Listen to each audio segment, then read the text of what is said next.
Then the Imam gave him accommodation, gave him food, gave him water to bath, and then he slept. The next morning when it was time for Fajr, the Imam came to wake him up. He told the Imam that I'm not a Muslim.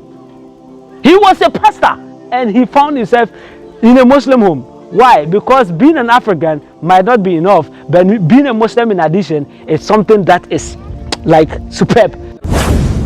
هنا مروا وكانوا قدوة للناس. So guys, are you the kind of person that when people want to do you good, you feel like you are disturbing them, and usually you don't want to disturb them, so you want to tell them to stop doing it? In this video, I would like to share with you the reasons why you should let people do you good, even if your mind is telling you that you are disturbing them. So before we proceed, I would like to remind you that this video is sponsored by Seaside Estates, Olomosh Realty. If you want to buy land in Ghana here, you can just contact them and then you buy good land. Their documentation, everything is good. They have land title. You don't have any issues with land guard. Now let's come back to the issue. We usually come back to villages in the northern part of Ghana here, and then when we stay in people's homes, sometimes we feel like we are disturbing them, and these people, they want to welcome you. They give you a place to sleep, they give you water to bath, they even give, if you don't bring soap, they even give you soap with sponge, and even want to give you towel. But just that some of them we choose and pick as to which we use and which not to use. And when you finish, they give you good food.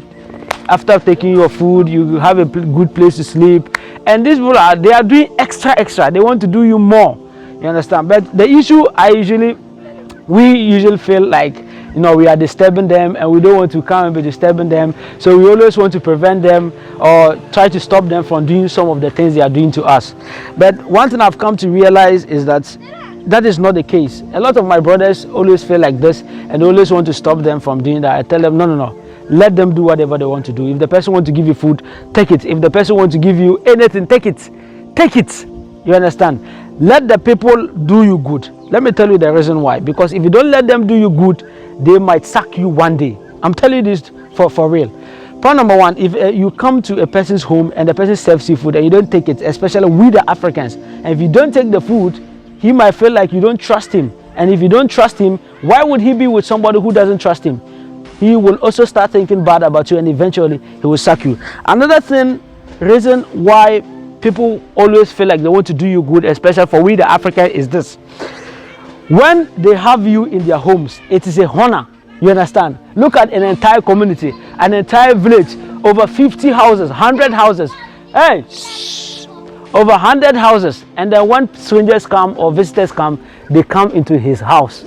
You understand? It is a honor for him. When he goes out, he can brag over it. He can boast over it that it is my house, that the whole of this town, it is my house that when people come, they come in. Why are they coming in? Because I'm a good person. So they use that to brag. So if you are preventing them from, giving you accommodation, you are preventing them from feeding you, then you are denying them the opportunity to brag. And if you deny the person the opportunity to brag, you are denying the person his honor and his ability to have good reputation. And if you deny him of this, he will likely eventually go to sack you one day.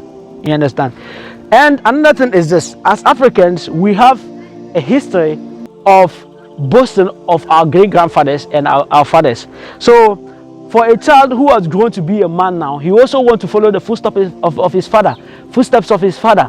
So his father was known to be the one who has been receiving visitors in the entire community. So he gets up. He also wants to continue with that kind of life. Even my grandfather time, my house is where everybody that they come to our house. Every stranger will come to our house. So he boasts. This one is from this place. This one is from Accra. This one is from Kumasi. This one is from every person that come into this community. It is my house that they are coming. So these people want to have this opportunity to always boast of what their grandfathers were doing, what their fathers were doing. So if you are denying the person from an opportunity of accommodating you, you deny him from the opportunity of feeding you, you deny him the opportunity of supporting you. So you are denying him from continuing from where his father stopped. And if you do that, you are likely going to taint his image. And Africans does not embrace this. So I must be very clear with you that sometimes it is risky, because when you go to someone's house and you eat his food, you don't know, he might poison you or something. But as Africa, you go clean mind. It's very risky, but what will you do? You go clean mind. And for all you know is that Allah has protected us. and we are being beautiful people, and food poisoning, or no, it's not our thing as African. No, it is very rare to ever come across someone who wants to kill you by poisoning your food. No, not in Africa here. No, you understand? And one beautiful thing is that if you are an African, for African Muslims, like, that is 100% of it. That is 100. Like, you can literally go into every Muslim house, you understand, and you'll be welcome. Every Muslim, you'll be welcome, and you can stay as long as you want, and the person will just feel like you are the brother and you are the sister. Why? Because in Islam we are taught brotherhood. And if you're a brother to a Muslim, it doesn't matter your race, it doesn't matter your color. Wallahi, it is something that is amazing. So you have people who travel to Qatar, who travel to Arabian world. They don't know anybody.